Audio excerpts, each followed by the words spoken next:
So for Locke, property is thus created, which for him is nothing more than what he says is the work of our hands and the labor of our bodies on the natural resources around us.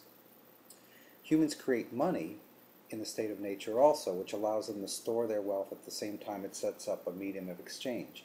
Now for Locke, inequality begins to arise in the state of nature as some people have more than others while they are resented by those with less. And since no state exists, people must defend themselves, their life and their property, by themselves, which Locke says becomes an inconvenience. Hence, individuals consent to leave the state of nature, and they enter into what is called political society. And that agreement is what Locke calls the social contract. Now, for Locke, the most important thing to understand about the social contract are the following. The contract's an agreement through the consent of all to leave the state of nature and enter into society. The social contract creates the government. Government is there to protect the natural rights of individuals that existed before government has been created, and for Locke those are life, liberty, and property.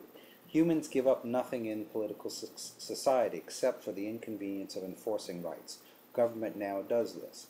Political society is governed by what Locke says is the rule of the majority, which is an extraordinary idea in the late 17th century when Europe was governed by kings and queens.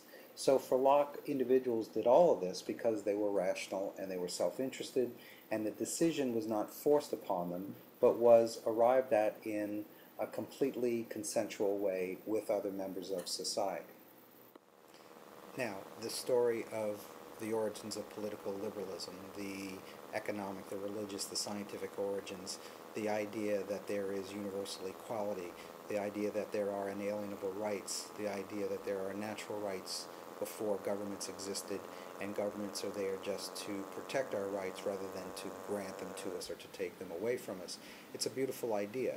It's at the core of the American system of government. It's what Thomas Jefferson very eloquently fleshed out in the Declaration of Independence. The problem, I think, is that it's simply not true, and I think you are aware of that, or at least it's only partially true, or at the very least our ideals and our practices are not in conjunction with one another.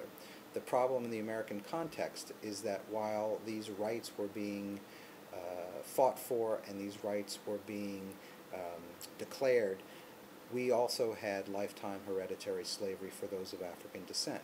And so you simply can't have one without the other. Once you claim that all men and women are equal, then you have to live up to it, don't you? And I think that that's been at the core of what I call the American dilemma in the syllabus and in the first video that I sent out. How is it that we could have a politically liberal society based upon the tenets I just described, and then still have slavery and then another century of state-sponsored segregation that we will discuss? So keep that in mind as we go forward. What I want to do now is go back and look at the founding period all the way up to the onset of the Civil War and the election of Abraham Lincoln, and discuss the ways that the government, the federal government that is, either did or did not address the issue of slavery. Okay, so let's get started on that.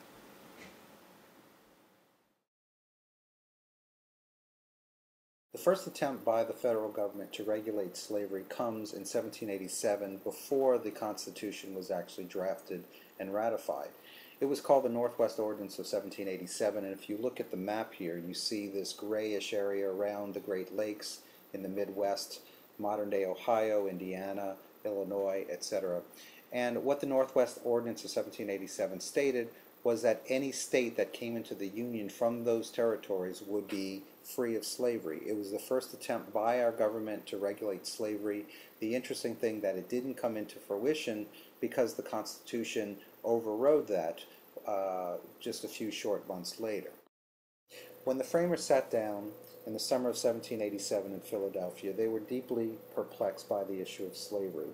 A slave-based economy had already taken root in the South, and while there was slavery in the North, it did not impact the North economically speaking to the same extent. By the time the Constitution was ratified, only 3 states, Vermont, Massachusetts, and Pennsylvania, had outlawed the practice. But the framers tried to craft a series of compromises because they knew that they couldn't solve the problem right there in Philadelphia. And so what I want to talk about are the 3 compromises that are found in the Constitution. The first compromise around the issue of slavery that appears in the Constitution is found in Article 1, Section 2. It's known as the Three-Fifths Compromise, and it says that for the purposes of representation in Congress and taxation, all slaves should be counted as three-fifths of a person.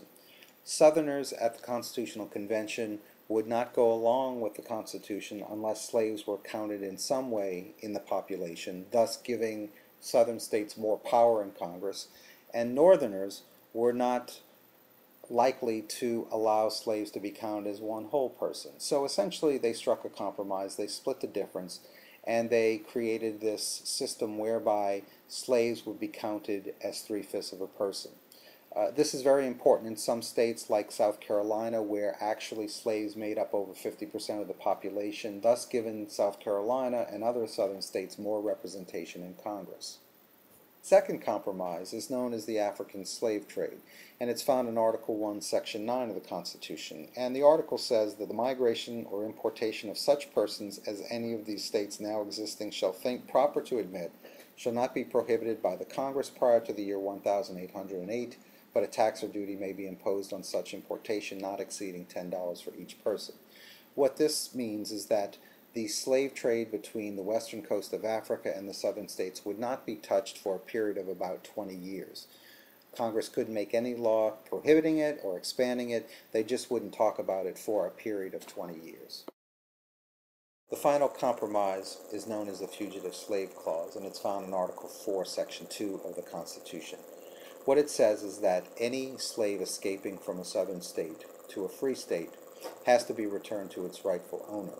If you look at Article 4, you see that it is in blatant contradiction to the earlier part of Section 2, which is known as the Privileges and Immunities Clause.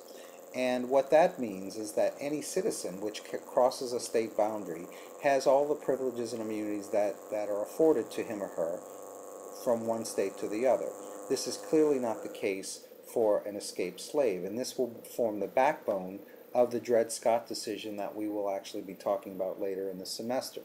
So the Fugitive Slave Clause was certainly something that Southerners at the Constitutional Convention wanted inserted in the Constitution, but notice something about this one as well as all the others. The word slave or the word slavery does not exist, and this was certainly due to the fact that many Northerners at the Constitutional Convention did not want the document itself to be viewed as a pro-slavery document.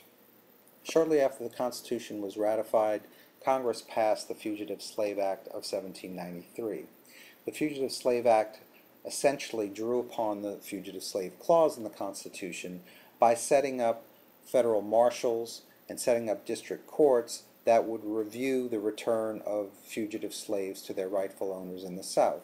Southerners put this provision into place. It was clearly a way for the federal government to protect the slave power in the South.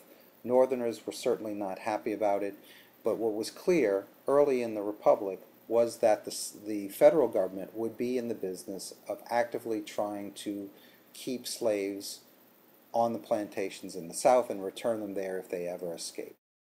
In 10 short years, and with the stroke of a pen and $15 million, Thomas Jefferson doubles the size of the country with the Louisiana Purchase. The territory runs from the Rocky Mountains to the Mississippi River, and it presents sort of a problem. What to do with these territories when they become states? Will they become free states? Will they become slave states? Within 2 decades, you have Congress trying to rectify this situation with the Missouri Compromise of 1820. Now look at this map and you see in the middle of the country the state of Missouri, and you see its southern boundary at 36 degrees 30 minutes latitude. The Missouri Compromise line ran right through the middle of the country, and Congress stipulates with it that any state coming into the country to the north of the line shall be a free state. Any state coming into the south of the line shall be a slave state. It is clearly a way to try to balance the power between the free states to the north and the slave states to the south, but really the Missouri Compromise pleases no one. It certainly doesn't solve the problem of slavery. It simply puts the problem down the road, as we will see as we move forward.